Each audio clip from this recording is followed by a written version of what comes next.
Guys, let's talk about something really key. And I want you to ask yourself this question because the best founders treat themselves like their most important hire. When you think about it, a lot of founders in businesses can really become obsessed around scaling and growth and hitting those ROIs, but really stop to ask themselves, like, would I actually hire me to lead this company? Would you actually hire a CEO who is burned out every 6 months or who is reactive and finds it really challenging to receive or actually give feedback to others, or who is totally disconnected from their body or finds it really hard to make a decision? For example, really, really common themes that can come up with a lot of women that I start to work with in the beginning when it comes to them really stepping into that leadership role.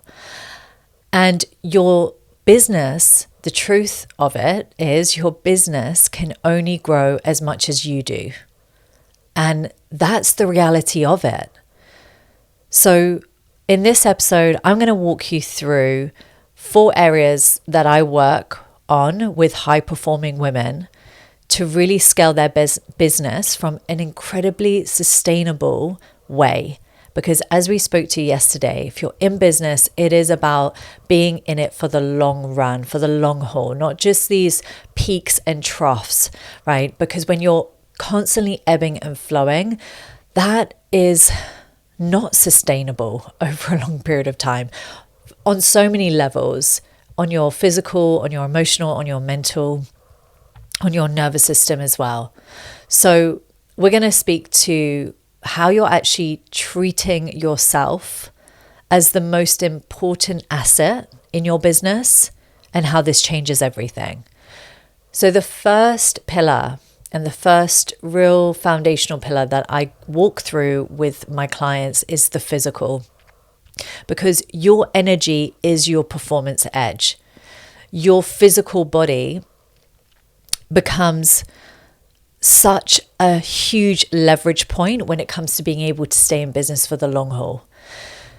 Because let's be honest, scaling your business is going to require stamina. It's going to require resilience. It's going to require you to be able to hold the physical sensation that comes up when there is a challenge that's going to require you to be courageous and step into it and still move, even when you don't know what the outcome is. Even when you feel like you just want to withdraw because you feel anxious or you feel like all of these emotions coming up, you need to be able to hold that. And your physical body is where all of that is being experienced.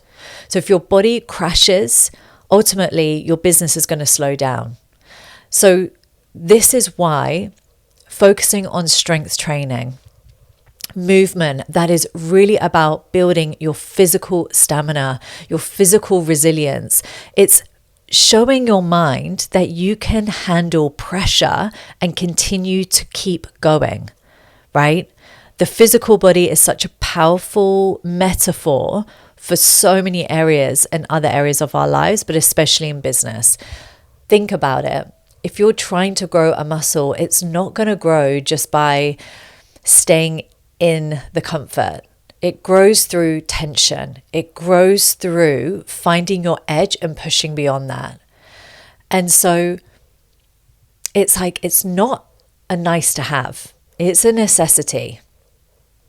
And when women really harness this, they understand that feedback loop and they understand how important it is, and they don't go back to how they were before because they notice the real tangible knock-on effects that the physical movement, the strength training has not only on their sense of self, but also the way that they show up as a leader, the way that they hold themselves, the way that people respond to them. Because when you are in physical shape, it does send a message of self-respect. It does send a message of not needing instant gratification. It does send a message around discipline and doing hard things subconsciously, whether you like it or whether you don't. That's what we're picking up on. So this is really key, because if your body doesn't feel safe, it will sabotage your next level. So when we're talking about the physical body, we're also talking about the nervous system regulation as well. And I touched on the components around the physical yesterday, so I'm not going to dive into it. But it is really about making sure that your nervous system is not stuck in survival. Because if you're trying to build an empire, you're trying to create this vision that feels like a stretch compared to your current reality, then that nervous system work does get to happen. So you can actually get out of that survival and feel safe within your body to actually receive and step into that level of growth. The second pillar I wanted to speak to is all around identity. And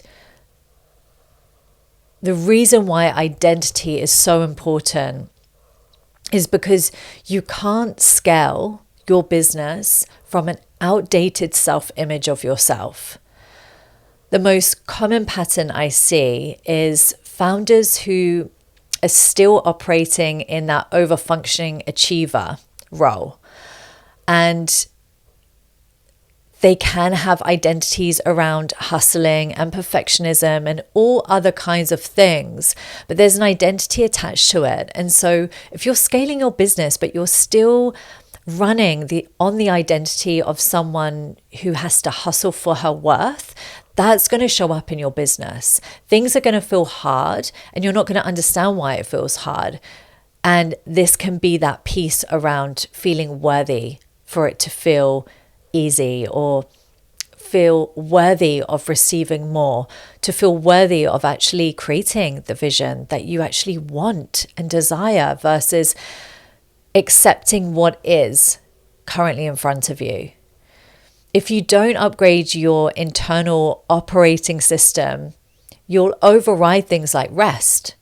You'll ignore your body, and you'll keep pushing even when it costs you your health. This is the importance of breaking through these old identities. Many women who are high achievers, who are doing incredible things, when they first come to me, it's because they want to break the burnout cycle. They find themselves constantly going into these loops where they hit this certain point and then they crash, they burn out, and then everything else spirals down again. And then they're building up that momentum again and the outcomes again. And they're constantly going through these ebbs and flows, and it's exhausting on many levels. And of course, the physical as well. So that identity piece is really important, because you do get to really honor your body, feel worthy of actually resting without feeling guilty, and to really step away from attaching to this identity of this overachiever and high performer and hustling and glorifying that in any form, especially if you've experienced these burnout cycles before. Because self-image isn't just mindset, it's actually embodiment. When you are shifting your identity, you're not having to cognitively think about the choices that you're making, because it's just a part of who you are and your identity. So it's really about, how are you carrying yourself? How are you leading? How are you allowing yourself to receive? And are you showing up as a leader in the way that feels authentic to you, that feels in alignment with you, and where you feel like, yes, like this is the highest expression of me as a leader, and the way that I hold space for others, and the way that I am present with my clients or present with my team. Like, do you feel proud of the way that you're navigating that? And it's totally okay if you don't at this point in time. But my suggestion for you would be to really look into this identity piece. Are you embodying that version of yourself that you know you get to step into in order to lead authentically and hold space and be present and be everything that feels in alignment with your values, your truth, and the direction that you're moving into. And then the third pillar that I work with the women that I do work with is around capacity. And again, we did touch on this yesterday, but capacity, one part of this is nervous system regulation, because your nervous system regulation is your growth ceiling. Because the truth is, a lot of the time, you don't actually need a better strategy. You need a more regulated nervous system to be able to expand your capacity to actually step into that and to hold it and to action on it. Because if you reflect on where you're at the moment, can your nervous system actually hold that level of visibility, of uncertainty, of launch pressure, for example, of leading a team? And if not, in a very subconscious way, you're going to be self-sabotaging yourself or collapsing when things grow, because there's just this lack of capacity to hold that next level. And this is why it's so important to really understand where your nervous system's at, how to support your nervous system, and then create boundaries and environments and flows that really support you in holding that. Because if we can't be present with ourselves, then we're not going to be able to be present with others. And when I think about the most extraordinary leaders, they have this real gift of communication with their team, with their community, whether that's with their clients or with team members, and a real deep presence where they can be in the uncertainty. They don't have to know everything, but they know the North Star, they know what they stand for, and they lead from a really deeply embodied place. It's not like someone's given them this kind of tool kit and they're like, okay, a leader does this, this, this, and this. No, they're very connected to their values. They're very connected to their why, and they embody everything that they desire to invoke and inspire within their team. And the team feels that. So a lot of the time you don't actually have a motivational issue. You have a dysregulation issue. So if you find yourself struggling to make decisions, feeling stuck and not clear in your direction, your energy, your presence, your boundaries are the ROI in your business. And it's the things that most people avoid. The difficult conversations, the setting of boundaries, being fully present, understanding how to really nurture their own energy and also how to give that energy to others in a way that feels really profound, impactful, and real, authentic. The fourth pillar I want to touch on before we wrap up today is all around nourishment. Because you can't scale when you are coming from a really unsettled, unnourished place. It's like trying to fill someone else from an empty cup. You can't scale from just scraps, right? It's like high-performing women often treat rest like a reward versus a requirement. And so it's like, when I do this, this, and this, then I'll rest. But then they very often get to that point, and so they don't actually give themselves that rest. Or maybe they do actually find space, right? But they still can't seem to allow themselves to rest without feeling guilty. And so they may find a distraction or avoid it or fill that time with something else that actually really isn't necessary in the business to be doing. Especially as the leader, the founder, the CEO, their energy is not best placed there. And so it's understanding that you wouldn't expect your clients or your team to thrive on no fuel. So why do you do it to yourself? It's like if someone else came to you and told you or how you've been operating when it comes to nourishment, you wouldn't criticize them or tell them that they should be doing more. You would probably be like, okay, that makes sense why you're not getting the results that you want when you're not nourishing yourself, when you're not fueling yourself on all these different levels.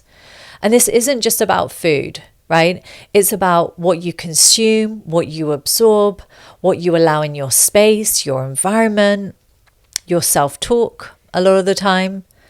And you can't lead at your highest level from a depleted body. So I'd love for you to take stock of these kind of 4 main pillars: nourishment, capacity, identity, and the physical, and almost just do an audit. Like, notice, where are you at out of those, on those 4 pillars, from like 1 to 10, 1 being like, this is like, I'm not even scratching the surface here, I feel really depleted, and 10 being like, I am on fire in this area, like this is my jam. I would love to hear from you, and just please feel free to send me a DM on my Instagram, SimoneWhiteman.co. I would love to hear like where you at. Do a little audit on yourself. This is something that I do with all new clients.